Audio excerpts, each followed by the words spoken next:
Assalamualaikum warahmatullahi wabarakatuh. Waalaikumsalam warahmatullahi wabarakatuh. Alhamdulillahirabbil alamin. Asyhadu an la ilaha illallah wa asyhadu anna Muhammadur Rasulullah. Rabbi shrahli sadri wa yassirli amri wahlul 'uqdatam min lisani yafqahu qawli. Wallahu ta'ala fil Qur'anil Karim. A'udzu billahi minasyaitonir rajim. Bismillahirrahmanirrahim. Wa in janahul lisilmi fanjahlaha wa tawakkal 'alallah innahu huwas samiul alim. Wa qala aidan wa likulli wijhatun huwa muwalliha fastabiqul khairat. Amma ba'd. Yang terhormat Ibu Dr. Anda Hajah Sufiana MPD SI PhD, yang kebetulan ini adalah tetangga, tapi kenalnya juga tidak sengaja.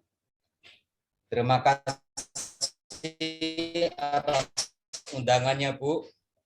Kemudian terima kasih juga kepada Civitas Akademika, Man IC, Goa, termasuk ada Pak Sahrus Syam yang kemarin sudah ketemu, dan kita pernah ketemu Bapak. Yang terhormat pada Bapak Aryus Damarto Rambialo, Magister Teologi atau MTH, sebagai Pokja Agama Kristen Tanah Toraja. Salam kenal dari Jawa, Pak. Sama salam kenal perdamaian.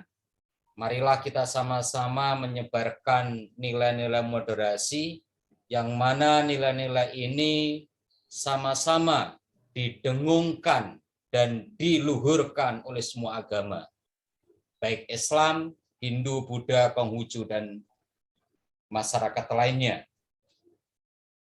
Kadang menjadi suatu persoalan tentang apa sih kaitannya tradisi, apa sih kaitannya budaya dengan moderasi. Hal ini perlu dipahami secara utuh, bahwa agama itu sendiri adalah budaya. Agama sendiri itu ketika melakukan suatu ritual, itu adalah tradisi. Maka di sana tidak ada alasan apapun ketika orang menolak budaya, kemudian meninggikan agama. Tetapi satu sisi atau sebaliknya menistakan agama, meninggikan budaya. Ini sangat penting.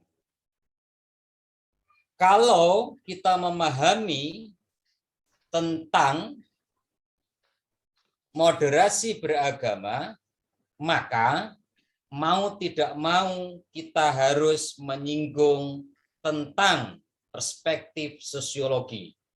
Karena agama itu masih sifatnya sakral, masih sifatnya bahasa langit atau masih dilangitkan, kemudian harus mampu dibumikan atau harus mampu dipahami oleh makhluk seluruh alam.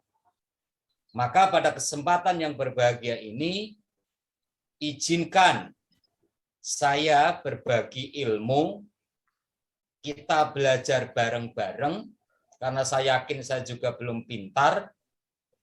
Kita sama-sama niati tholabul ilmi untuk kemaslahatan negeri. Tema yang saya bawakan sesuai dengan grand tema webinar pada kali ini, yaitu menjaga tradisi, merawat toleransi. Namun di sini nanti akan saya singgung sejauh mana ada hubungannya agama dan budaya dan sebagainya. Oke. Kita memahami bahwa kebudayaan yang sering kita pahami dari bahasa Inggrisnya adalah kultur, kan gitu. Akan tapi dalam bahasa Arabnya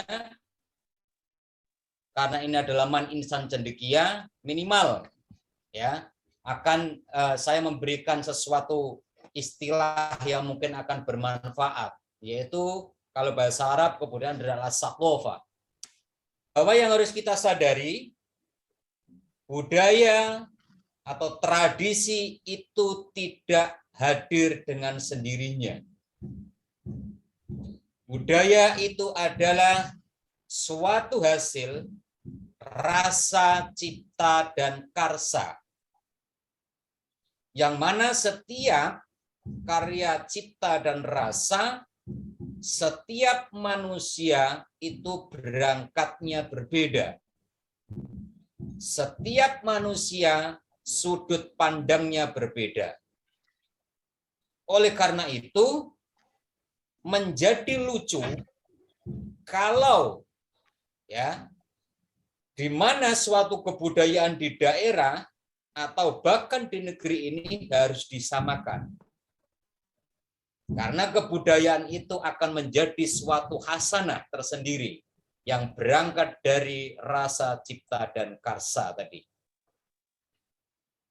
Maka yang kedua, bahwa kebudayaan itu menjadi eksistensi suatu masyarakat. Menjadi ciri bagi suatu masyarakat.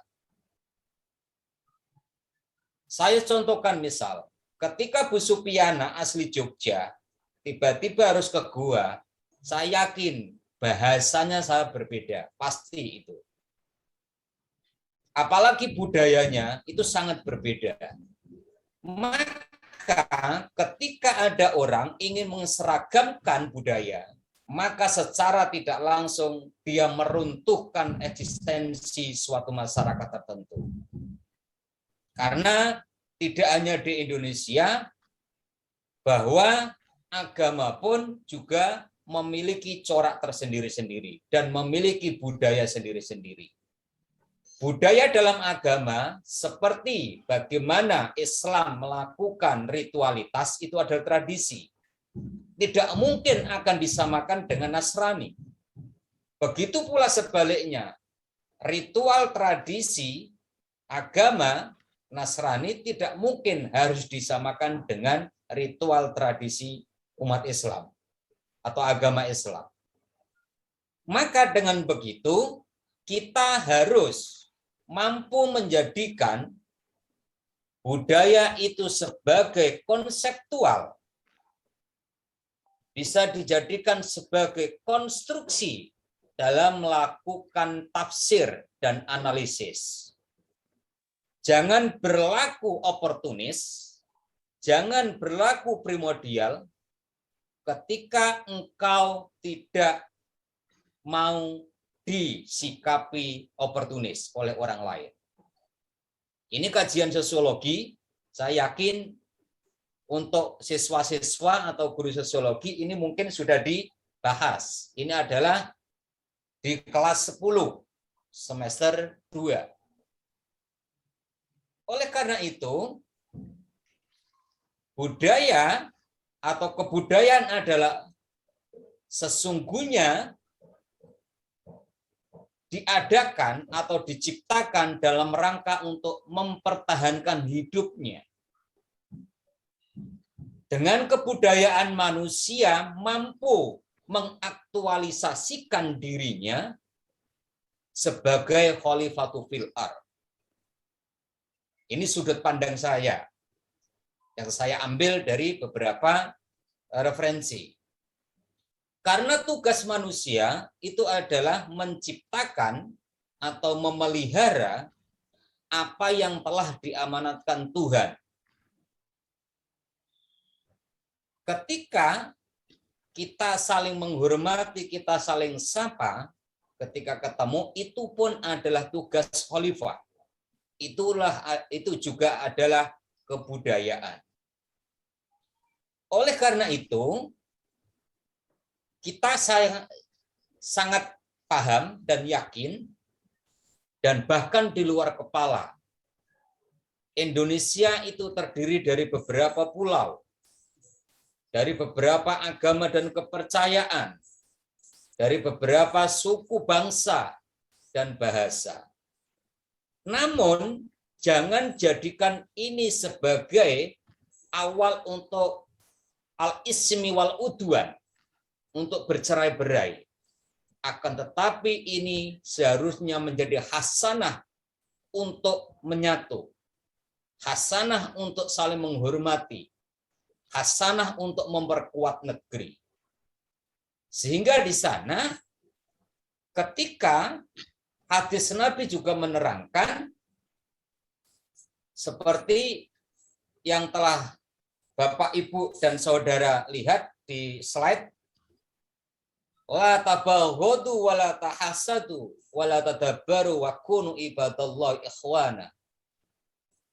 Rasulullah bersabda, janganlah kalian saling membenci. Janganlah kalian saling menghasut atau memusuhi. Jadilah hamba-hamba Allah dalam ikatan persaudaraan. Kalau dalam agama Kristen, ini disebut dengan ajaran kasih. Maka perbedaan dan keragaman atau hasanah budaya itu adalah suatu keniscayaan, suatu anugerah dari Allah Subhanahu wa taala. Maka dari sini ini karena adalah suatu anugerah, suatu kenikmatan, apakah engkau akan mendustakan itu? Ketika engkau mendustakan, maka secara tidak langsung engkau telah menentang Allah. Engkau tidak bersyukur dengan Allah. Ketika engkau tidak bersyukur dengan perbedaan ini, maka secara tidak langsung engkau telah mengkhianati Tuhan.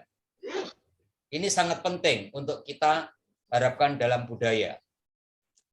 Kemudian, kenapa keragaman bangsa ini perlu didengungkan, perlu harus kita pahami bersama. Seperti yang saya singgung tadi, keragaman bangsa Indonesia, baik bahasa, suku, agama, budaya, etnis, dan sebagainya, itu selama ini ya banyak orang melakukan tafsir.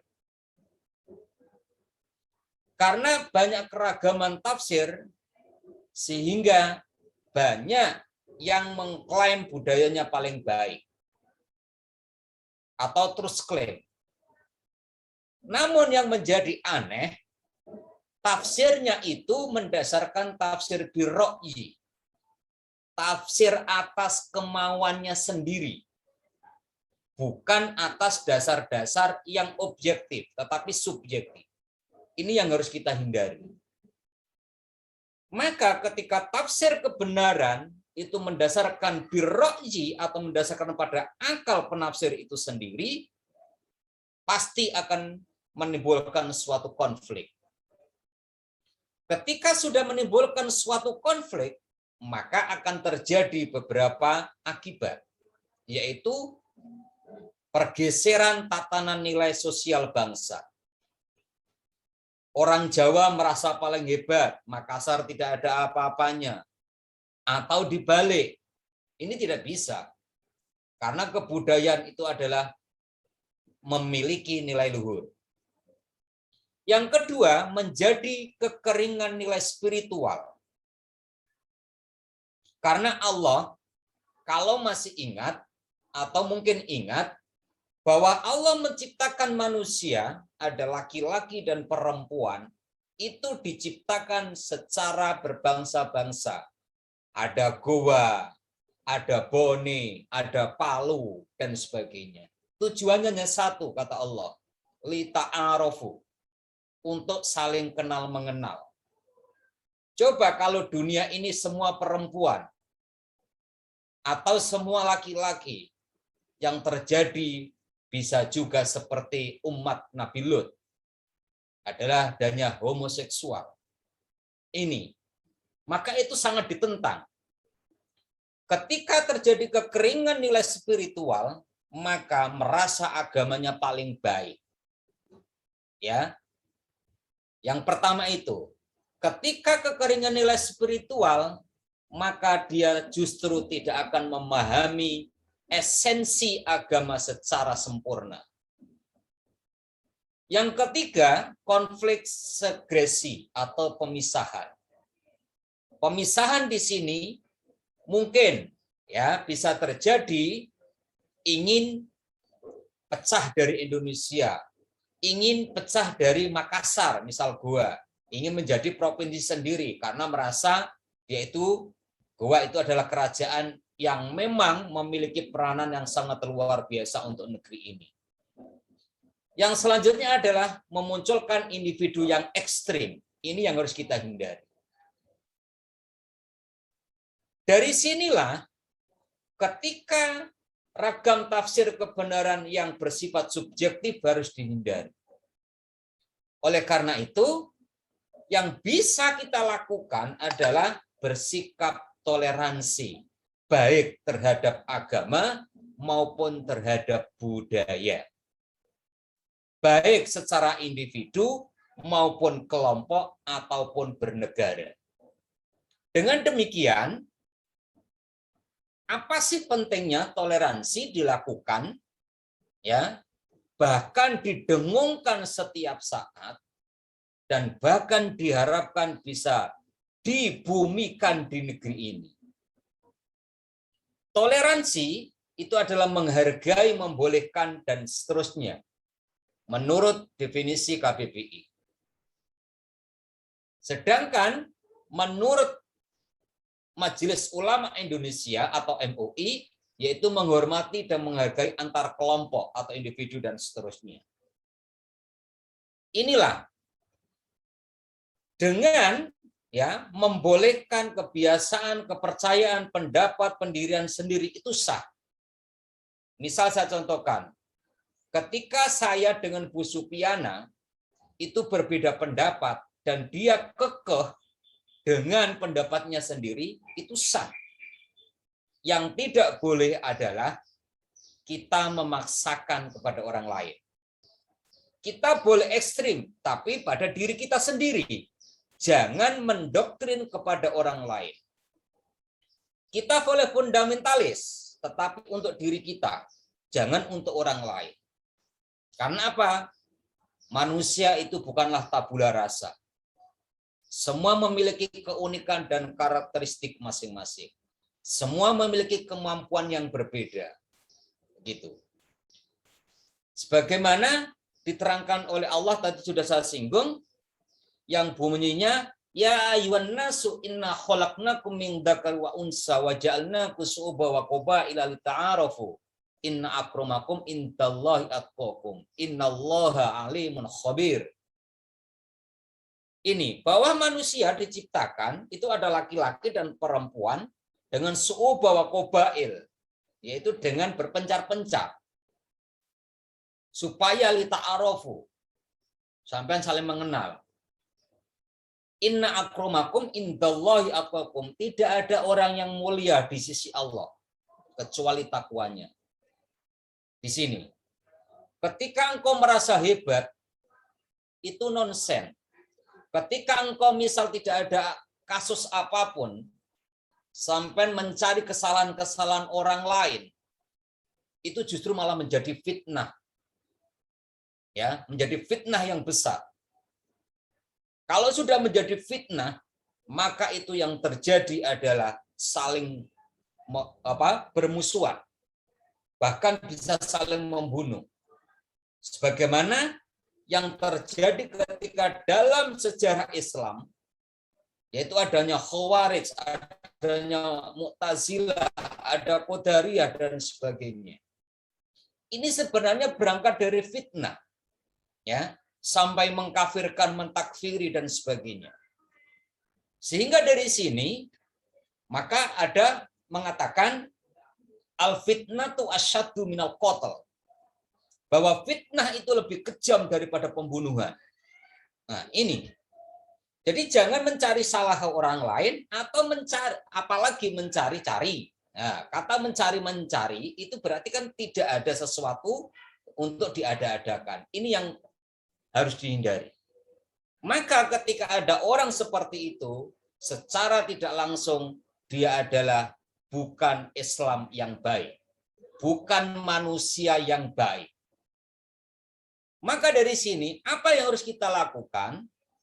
Ya, moderasi beragama. Tadi sudah disinggung dalam mukadimahnya Bu Supiana, yaitu sikap tengah, jalan lurus, tidak condong ke kanan dan ke kiri.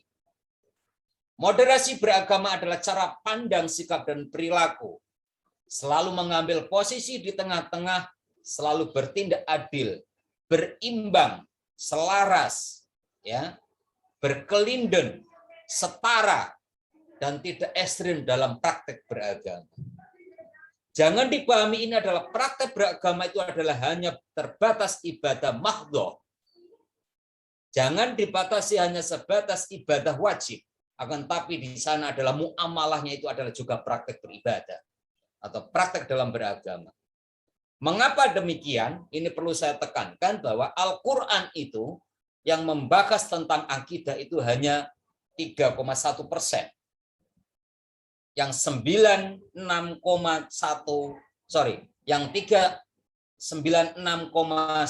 itu adalah kebanyakan muamalah. Ya, masih mutasyabihat, yang qat'i itu hanya sedikit.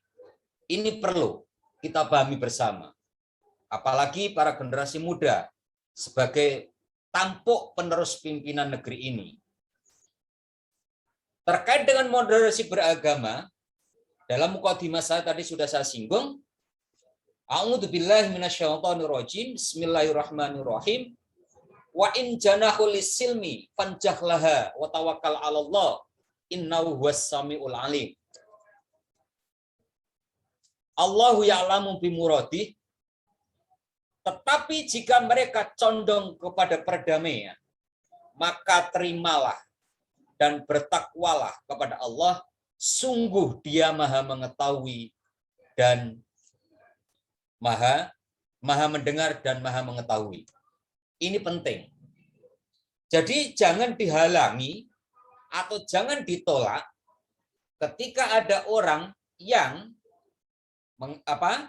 dalam konteks baik kemudian dicari-cari kesalahannya dan sebagainya. Ini sebagai mukadimah. Maka dari sini, kenapa dalam budaya, dalam tradisi di Indonesia, itu selalu mengalami kendala-kendala yang sangat luar biasa. Kenapa agama tidak dijadikan sebagai konstruksi dalam memahami umat yang lain, dalam memahami budaya yang lain? Ada hal yang sangat mendasar ketika orang tidak bisa memahami perbedaan budaya dan tradisi. Karena cara pandang eksklusif yang digunakan untuk melihat atau menilai orang lain. The other, ini adalah subjektif. Ini ya, ketika yang namanya cara pandang eksklusif itu sangat salah. Seharusnya adalah cara pandang inklusif yang terbuka, bukan subjektif akan tetapi objektif. Maka sampai ada mengatakan qulil haqqo walau kana murron. Ini sangat penting. Yang kedua, dalam memahami teks agama dilakukan secara parsial. Ketika orang memahami agama secara parsial, maka dia tidak akan memahami ayat itu secara utuh. Ketika dia memahami agama secara mentah-mentah, secara tidak utuh, maka dia pun hasilnya tidak utuh. Saya contohkan misal begini. Teks itu dalam memahami teks Al-Quran itu ada beberapa syarat. Apakah ayat itu termasuk ayat qat'i atau ayat dhonni? Ketika memahami ayat itu, apakah itu ayat muhkam atau mutasyabihat? Apakah teks Al-Quran itu mengalami nasikh dan mansukh atau tidak? Bagaimana teks itu kandungannya, ada ijazul Quran apa tidak? Bagaimana asbabun nuzulnya? Bagaimana tawarikhun nuzulnya? Ini sangat penting harus dipahami. Dengan cara seperti ini, maka Bapak, Ibu, dan teman-teman semua peserta webinar akan menemukan pemahaman yang sempurna. Saya contohkan misal begini. Ketika Bapak Ibu ya membedakan antara mana sapi, mana kerbau, mana banteng dari belakang, itu tidak akan bisa. Pasti banyak yang mengatakan begini, dari warnanya, sapi biasa warnanya putih, kerbau warnanya hitam. Apakah tidak ada sapi hitam? Ada. Dari ekornya, Pak, ekornya bagaimana? Panjang dan pendek. Oh, ada dari gemuknya, Pak. Loh, kalau gemuknya sama, kalau ukurnya ekor sama, apakah bisa membedakan? Tidak bisa. Kita bisa membedakan mana sapi, mana kerbau, mana banteng itu dari belakang, dari samping, dari depan. Sehingga memiliki suatu pemahaman yang sangat utuh. Begitu pula dalam beragama. Karena sistem agama itu ada dua sifatnya. Ada rasional dan irasional. Ranah manusia itu adalah yang rasional. Karena itu adalah masih mutasyabihat, masih dhonni. Tetapi yang sudah qat'i atau mukam, itu adalah ranah Tuhan yang tidak bisa diubah, dan kita mau tidak mau adalah menerima dari ketentuan itu.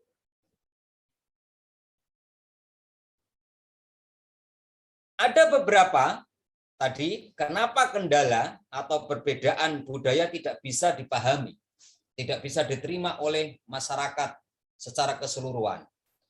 Ada tantangan yang pertama adalah internal dan eksternal. Internal itu adalah egois. Ya. Kemudian disiplin nasional, melupakan komitmen kebangsaan. Egois itu boleh, tetapi untuk dirimu sendiri, jangan untuk orang lain.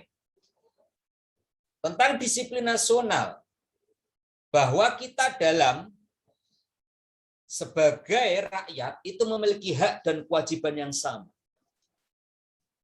Jangan melupakan komitmen kebangsaan, bahwa bangsa Indonesia ini tercipta itu bukan oleh satu golongan saja, akan tetapi dari beberapa golongan.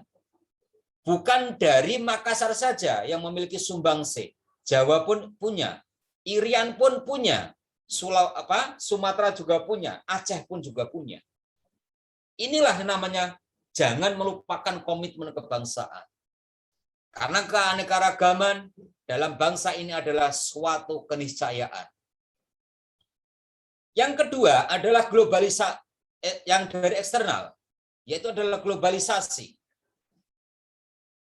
Globalisasi ini adalah di mana masa itu menjadi guncang dalam diri seseorang. Seperti yang dikatakan oleh Neil Robinson. Dia adalah seorang futurolog atau seorang peramal, ya, sama istrinya sudah lama globalisasi itu diprediksi oleh beliau, yaitu pada tahun 1960. Tetapi ini lebih dulu Islam. Nah, ketika globalisasi ada keguncangan, ada revolusi industri, ya 4.0, 5.0 dan sebagainya. Ketakutan. Yang kedua ketakutan. Ketakutan di sini adalah dia ketakutan tentang dirinya sendiri. Yang ketiga menyangkal perbedaan. Coba ketika kita menyalahkan budaya orang lain, kira-kira orang lain menyalahkan budaya kita. Kita menghinakan budaya orang lain. Apakah tidak mungkin orang lain menghinakan budaya kita? Eksternal yang terakhir adalah mengedepankan kelompok ini. Padahal di dalam masyarakat manapun tidak ada kelompok itu yang memiliki keunggulan dari segala kelompok yang ada. Kelompok paling yang unggul itu adalah di dalam kelompoknya sendiri. Ini sangat penting untuk kita pahami bersama. Ada 4 fungsi paradigma dalam menjaga budaya. Yang pertama adalah kemampuan memelihara. Artinya bahwa sejauh mana manusia atau masyarakat mampu memelihara sistem nilai budaya luhur yang dianutnya untuk mentransformasikan demi masa depan yang akan datang. Kalau di dalam masyarakat itu dia tidak bisa memelihara budayanya, maka akan tenggelam. Ada beberapa agama di Cina itu kan, dulu banyak, tapi sekarang sudah tidak ada. Saya contohkan Rusia misal. Rusia sekarang itu adalah pertumbuhan agamanya untuk orang memeluk Islam itu banyak banget. Padahal dia adalah negara ateis. Ada apa di sana? Apakah budayanya ateis yang kurang tepat? Atau budaya ateis itu yang salah sehingga orang sampai lari kepada Islam? Dan ada sebagian pada agama Kristen. Ini.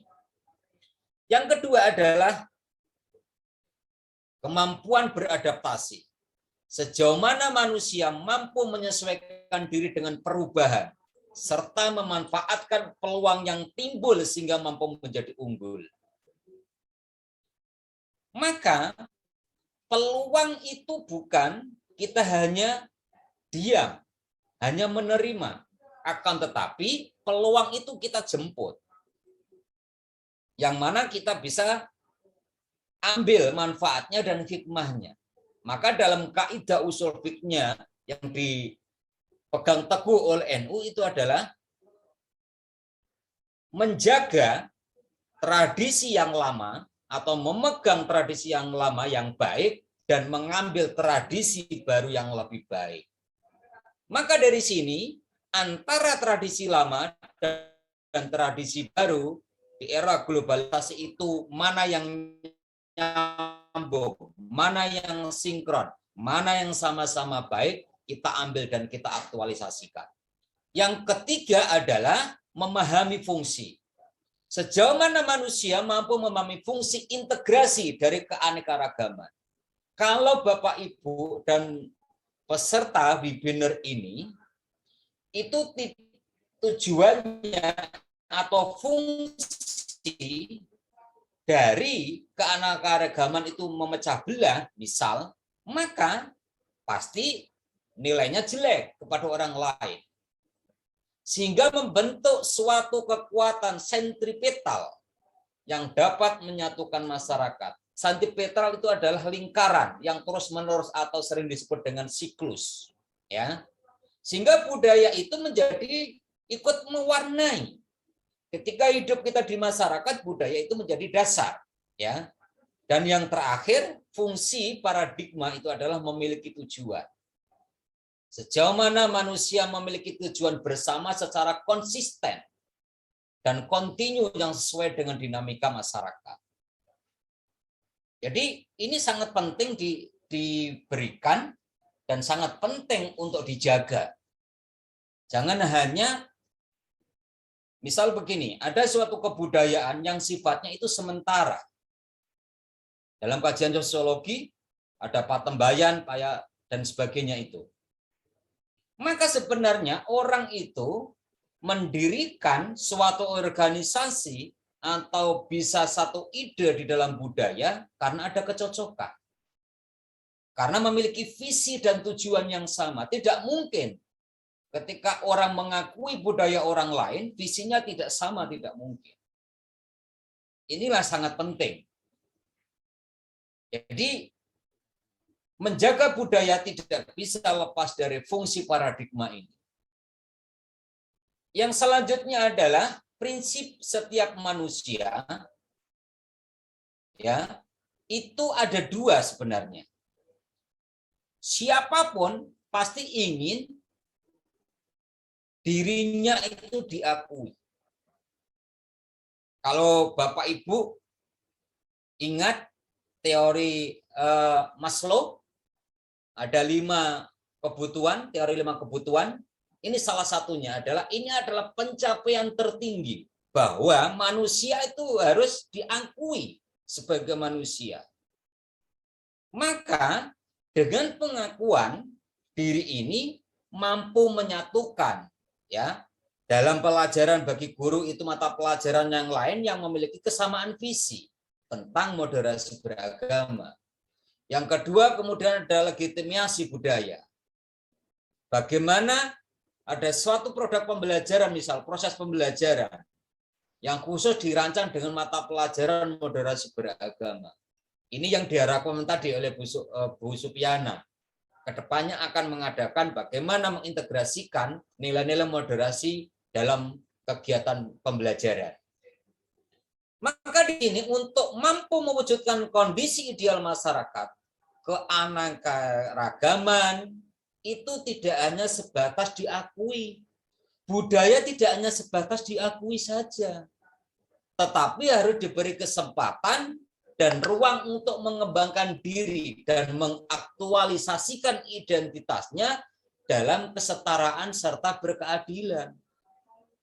Misal saya contohkan, budayanya Ibu Sopiana misal, ingin dihargai. Tetapi budayanya Bu Sopia itu kemudian sampai kungkung, sama tidak beri ruang untuk berapresiasi, ya sama juga itu membunuh karakter. Satu sisi misal, anak atau siswa diberi ruang untuk bereksplorasi dalam pembelajaran misal. Tetapi satu sisi, jangan begitu, itu salah. Namanya itu memberi kebebasan, tetapi itu mengikat. Atau bahasa orang Jawa itu adalah ngelepas kepala, tapi memegang ekor. Nah, ini tidak bisa. Karena apa? Ketika hal ini untuk mewujudkan masyarakat yang ideal, ya ini pengakuan diri itu diakui dan diberi eksplorasi, dan legitimasi budaya itu juga diakui dan diberi eksplorasi untuk mengembangkan dengan cara yang berkeadilan dan sama kedudukannya.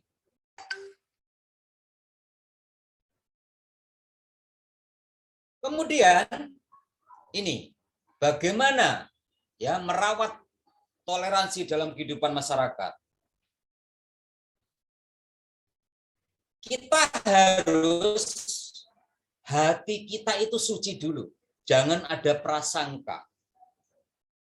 Ya, jangan ada negatif thinking.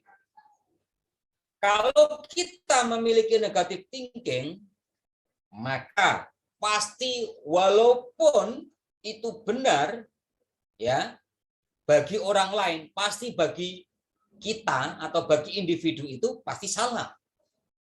Sehingga ketika orang berprasangka beragama jelek, maka pasti agama lain pun jelek. Ketika orang berprasangka pada budaya orang lain itu jelek, pasti semua akan dipukul rata, semua budaya selain budaya itu jelek. Maka dari situ, dengan kalbu tersucikan sehingga muncul kesadaran beragama atau kesadaran dalam agama. Saya menggunakan istilah kesadaran spiritual. Ini penting. Maka di situ ada quantum learning ya, atau kecerdasan intelektual, kecerdasan emosional, kemudian yang ketiga adalah kecerdasan spiritual. Ketika engkau cerdas, tetapi tidak bisa mengendalikan emosi, maka sama artinya sama juga tidak cerdas. Ketika engkau cerdas, tidak mengendalikan emosi, juga tidak baik, kesadaran agamamu tidak baik, maka itu pun sama juga tidak akan baik. Ini. Maka dari situ, untuk ya mencapai kesadaran spiritual ini, dalam tataran Islam itu adalah tiga. Ada tiga. Tahalli, tahalli, dan tajalli. Apa itu tahalli? Kita sadar ya, kita itu banyak dosa. Tetapi juga melakukan sesuatu yang mendapatkan pahala atau menghadirkan pahala. Misal saya contohkan. Di asrama misal, kehidupan di asrama Man Ice misal. Itu pasti kan ada ngaji, dibimbing oleh pembina asrama dan sebagainya. Kadang juga melanggar kan, melanggar aturan kan. Kita kadang sholat, kemudian ia juga melakukan dosa. Yang kedua adalah tahalli, kita menyadari bahwa kita punya dosa, maka untuk mengurangi, diimbangi, atau lebih banyak melakukan perbuatan yang baik. Kemudian yang terakhir adalah tajalli. Kita benar-benar membersihkan diri kita dari sesuatu yang menimbulkan dosa. Kemudian dalam perspektif ya etika atau akhlak itu adalah teoetika. Kita itu punya hak ya.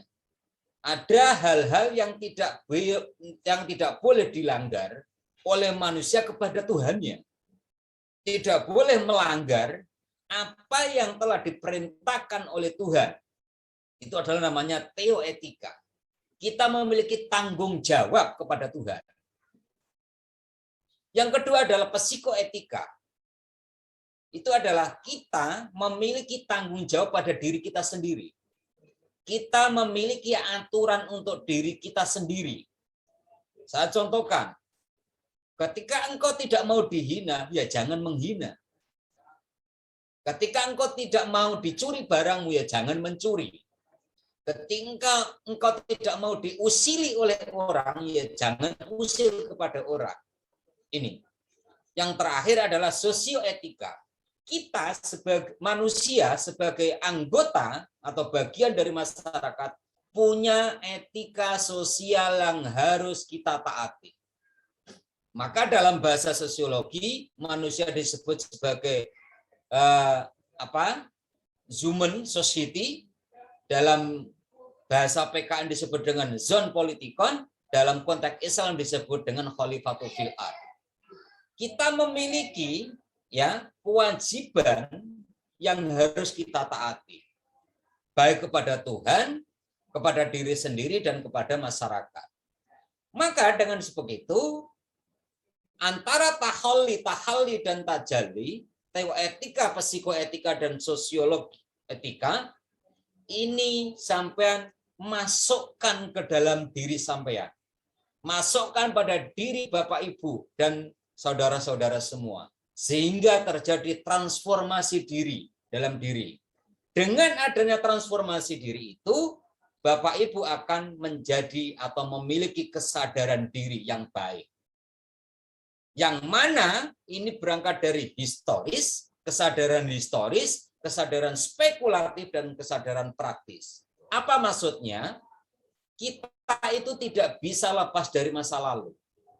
Jadikan masa lalu itu adalah sebagai pelajaran bagi kita. Kemudian spekulatif, apa sih hikmah yang bisa diambil? Itu spekulatif, kesadaran spekulatif. Kemudian praktekkan, aktualisasikan. Apa yang dulu pernah terjadi, apa yang sudah bisa diambil dari hikmahnya, kemudian kita praktekkan. Dengan cara seperti ini, maka kita akan mampu menyadari kita memiliki kesadaran untuk berkarya demi kemaslahatan manusia sebagai khalifatul fil ard, sebagai pemimpin di muka bumi ini yang telah diamanatkan Tuhan. Ini yang sangat penting. Tadi sudah saya singgung bahwa banyak orang mengatakan budaya tidak ada hubungannya dengan agama. Agama tidak ada hubungannya dengan budaya. Yang pertama, ini. Jika kebenaran mutlak disikapi dengan latar belakang kultural atau tingkat pengetahuan berbeda, maka akan muncul kebenaran-kebenaran parsial. Sehingga kebenaran mutlak tetap milik Allah. Maka di sini, dalam Al-Quran disebut dengan innal hukma illa lillah. Sebenarnya manusia itu tidak berhak melakukan suatu hukum, menjustifikasi suatu hukum. Yang bisa dilakukan manusia itu adalah memilih hukum-hukum yang telah ada. Maka di sini anjurannya adalah jangan memandang suatu kebenaran itu hanya sepenggal. Kalau sepenggal, maka kamu tidak akan bisa menemukan kebenaran yang hakiki. Maka Allah memerintahkan, pahamilah kebenaran itu, walaupun itu kebenaran budaya, secara utuh.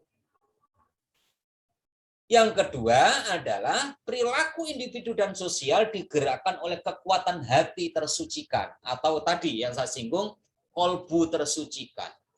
Yang didasarkan pada nilai-nilai ajaran agama yang terinternalisasi. Sekali lagi, ini tidak parsial lagi. Harus utuh. Yang ketiga adalah agama menghormati persamaan. Agama menghormati keadilan, agama menghormati kebebasan, dan agama menghormati serta memiliki konsep teosentris yang humanistik sebagai nilai inti. Core value. Menjadi core-nya. Apa itu? Ya, sebagaimana diterangkan dalam surat Al-Baqarah ayat 148. Yang bunyinya, A'udzubillahi minasyaitonirrajim, walikulli wijatun huwa muwalliha fastabiqul khairat. Dan setiap umat itu menghargai kiblat yang dia menghadap kepadanya. Maka berlomba-lombalah kamu dalam kebaikan. Tidak usah diurusi agama orang lain, karena bagi dia itu adalah agama benar. Semua agama itu benar menurut pemeluknya. Saya contohkan misal begini. Ketika kita umat Islam memandang agama Nasrani itu jelek, pasti umat Nasrani memandang kita itu juga jelek. Kita sama-sama. Agama Nasrani itu juga agama profetik atau agama yang mendasarkan kepada wahyu. Islam juga agama profetik yang mendasarkan pada wahyu. Sehingga menjadi tumpuan atau menjadi syarat bahwa rukun iman, iman kepada Allah yang pertama, kedua iman kepada kitab-kitab Allah. Bukan iman kepada Al-Quran kan? Iman kepada kitab-kitab Allah kan? Iman kepada Rasul-Rasul Allah. Jika engkau tidak mengimani bahwa kitab ya yang telah difirmankan Allah kepada Nasrani, maka sampean perlu disangsikan bahwa keislaman sampean itu belum sempurna. Karena apa? Tidak mengimani salah satu firman Allah yaitu Injil. Kan begitu. Ini sangat penting, harus kita pahami bersama. Maka dari sini, apa sih sebenarnya esensi beragama dan esensi agama itu sendiri? Ya. Esensi beragama atau esensi agama, agama itu tidak hanya mengurusi persoalan hablum minallah saja, ritual vertikal, tetapi yaitu juga mengurusi bagaimana membentuk kesolehan individu. Ya. Tetapi juga mengajarkan pembentukan sosial. Loh, kalau Bapak Ibu semua tidak menghormati budaya orang lain, maka otomatis agama sampean memahami agama juga tidak baik. Inilah.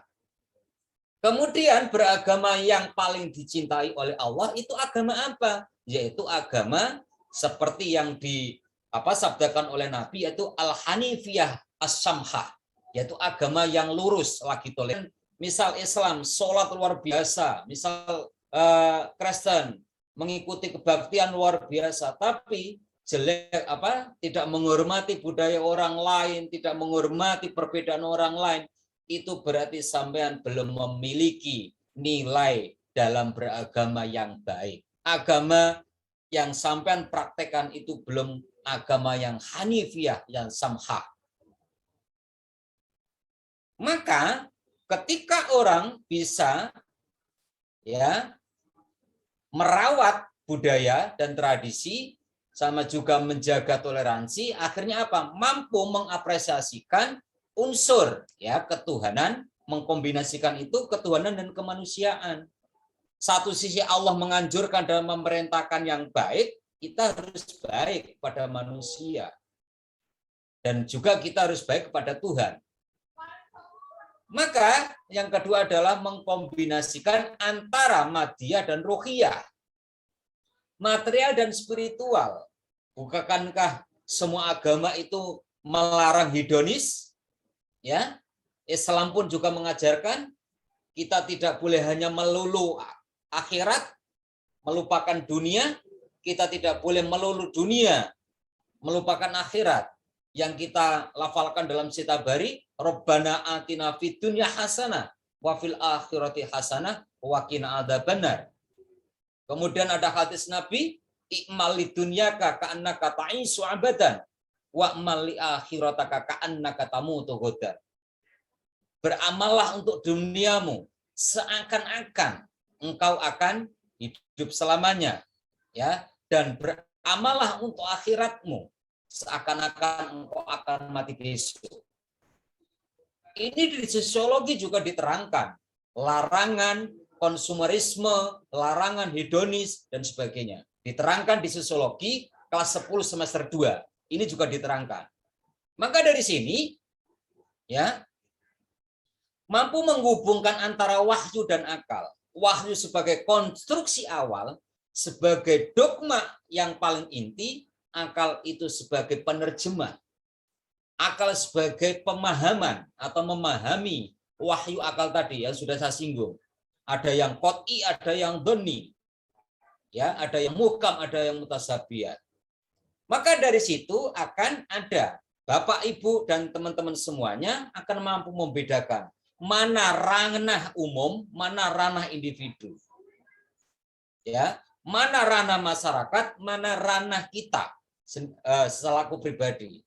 Mana ranah negara, mana ranah rumah tangga, dan sebagainya. Dengan demikian akan muncul dimensi, ya, 3 dimensi ukhuwah itu bisa terwujud dengan baik.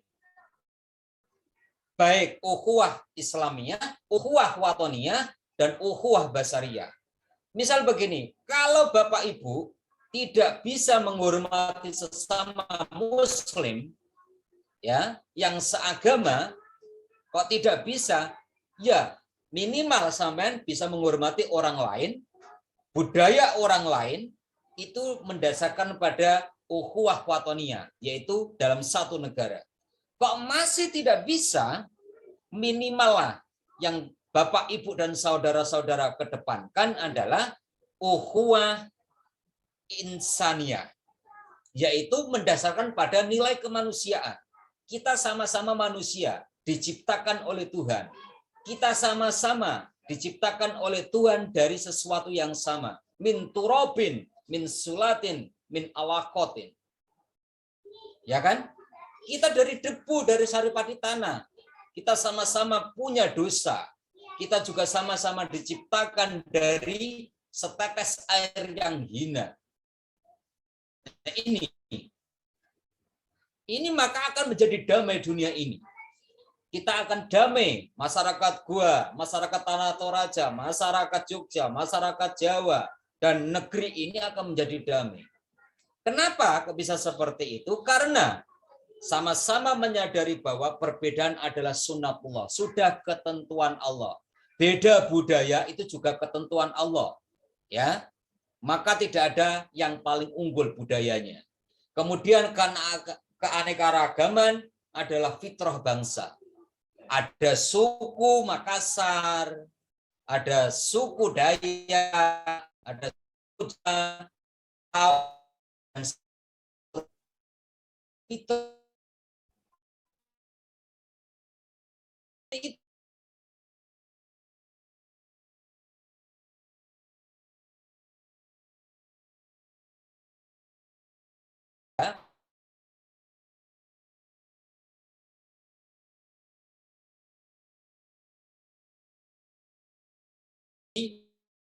yang lain. Yang terakhir, bangsa Indonesia adalah beragama. Nenek moyang kita juga beragama, ada animisme, dinamisme, itu agama bagi dia, ya, yaitu suatu kepercayaan. Bukan dalam artian agama Islam, Kristen, dan Hindu, ya, akan tapi bagi dia itu adalah kepercayaan. Agama itu kan percaya. Agama itu kan akidah kan, suatu kepercayaan. Maka bagi beliau, nenek moyang kita, animisme, ya, punya kepercayaan Dewi Sri. Karena apa? Kepercayaan itu adalah sesuatu yang memiliki nilai di luar batas kemanusiaan. Di luar batas manusia. Nah, maka tadi saya singgung, atau dalam ini biasanya kalau di agama, aliyah yang jurusan agama ini dibahas. Tapi entah di Man IC ada jurusan agama apa tidak, ini biasanya dibahas dalam mata pelajaran tafsir ilmu tafsir dan hadis ilmu hadis. Ya, ini disinggung. Kemudian ada aliran-aliran ilmu kalam. Nah, ini dengan harapan ini saya tutup itu. Sikap moderat adalah suatu keniscayaan dalam setiap kehidupan, tak terkecuali dalam merawat tradisi budaya, dalam rangka menjaga keseimbangan antara individu dan masyarakat serta tata kehidupannya. Dan izinkan saya mengutip percakapan atau peribahasa dari orang Makassar, kontu intang kungainu jamarok liknu ripak maik. Ini pesan sangat luar biasa bagi saya. Ketika engkau mencintai sesuatu, harus all out ya, karena memandang sesuatu itu yang indah. Begitu, terima kasih. Assalamualaikum warahmatullahi wabarakatuh.